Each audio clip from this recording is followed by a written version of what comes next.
Hello，大家好，歡迎大家翻到嚟文傑新時代頻道，我係劉文傑。今集咧就想同大家去講講政府同埋合安咧，其實好幫手主動去聯絡宏福苑嘅一啲失聯咗業主啦，幫佢哋咧就係搞一啲嘅遺產嘅承辦啊等等。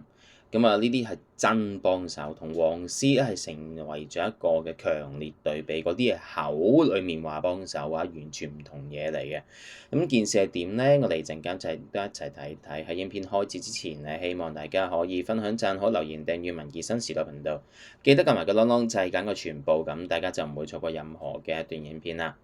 好，大家好啊！其實咧，大埔宏福苑火災之後嘅叫做善後安排咧，而家已經迎嚟一個好決定性嘅轉機啦。講緊嘅咧就係宏志國㗎，因為政府早兩日就公布咗宏志國嘅業主咧對收購嘅安排回覆咧已經過咗門檻啦。全部都係接近80%嘅，真係。換句話嚟講咧，宏志國正式納入咗咧政府嘅長遠居住方案嗰度。對於呢一段時間裏面一直都擔驚受怕等咗好耐嘅街坊嚟講咧，呢個唔單止一個程序上面嘅一大進步啊，更加係大家重整生活、告別以往嘅不安嘅一個重新開始嘅起點嚟嘅。同黃絲所講冇人買咧係完全兩樣嘢嚟嘅。亦都有啲業主係俾嗰啲黃絲嚇到咧，以為真係冇人賣咁樣。擺明咧佢哋係講大話啦嚇。講到呢度咧，其實要讚下今次負責善後嘅機構合安嘅。大家都知道善後工作係最驚就係話啦，今日講下天下無敵，做有心無力，或者成個人唔見咗咁樣啦。但呢段時間裏面咧，合安真係做咗好多好多嘅實事，表現出乜嘢叫做擔當，而且最值得去讚嘅乜嘢咧？佢哋係做義工，係1蚊1分錢都冇收過。首先咧，最難搞嘅係啲乜嘢咧？就係聯絡業主嘅問題啦。合安係主動出擊，逐個揾翻原本失聯咗嘅業主同埋佢哋嘅家屬，補翻晒咧所有嘅通訊斷層啦。其實呢一樣嘢非常之緊要，因為重要嘅資訊如果傳唔到去業主嘅手裏面嘅話咧，只會造成更加多嘅誤解同埋延誤。第二樣嘢咧就係話啦，佢哋對一啲不幸離世嘅住戶嘅跟進係非常之窩心。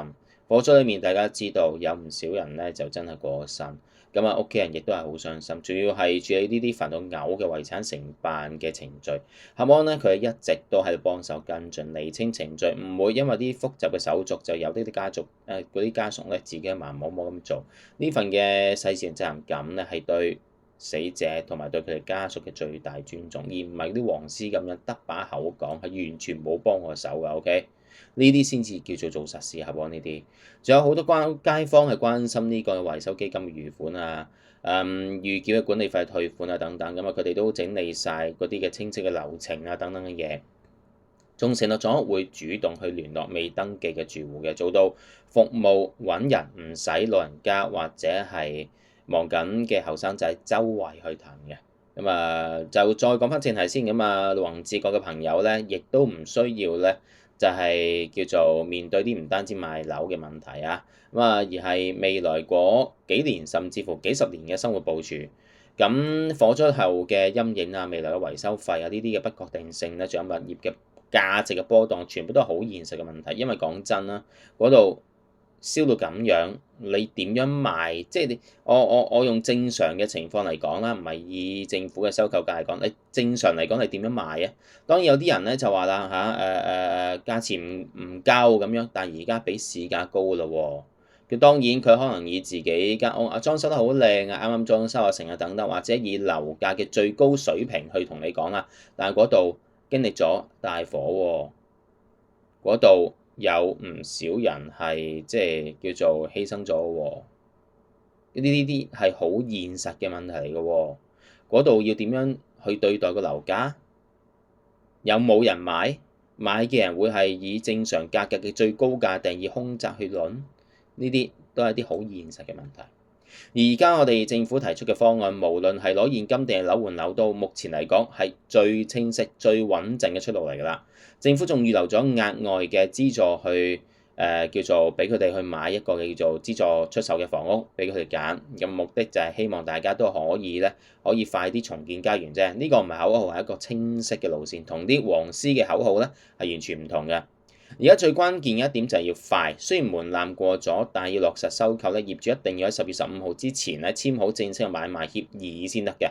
而且大家要記住一樣嘢，揀樓嘅程序按照先交表先排隊嘅原則，所以你後交表咧揀嘅嘢好嘢一定少啲㗎啦。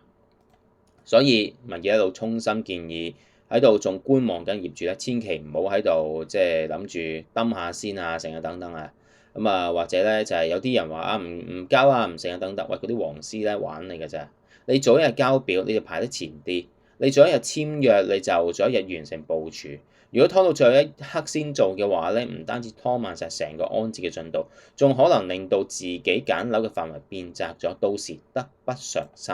可能同你講唔好交表嗰啲人一早已經交咗表添啦，啲黃絲係咁噶嘛，係咪先？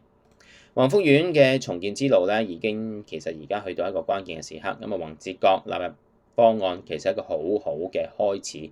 我哋期望合安係保持住呢份高度嘅高效同埋透明，去做嘢。亦都呼籲各位業主把握呢一個窗口期，快啲交表，如期簽約，為咗自己嘅權益，亦都係為咗令到我哋整個嘅社區盡快走出陰霾，恢復正軌。大家一定要行多一步，甚至乎行快一步。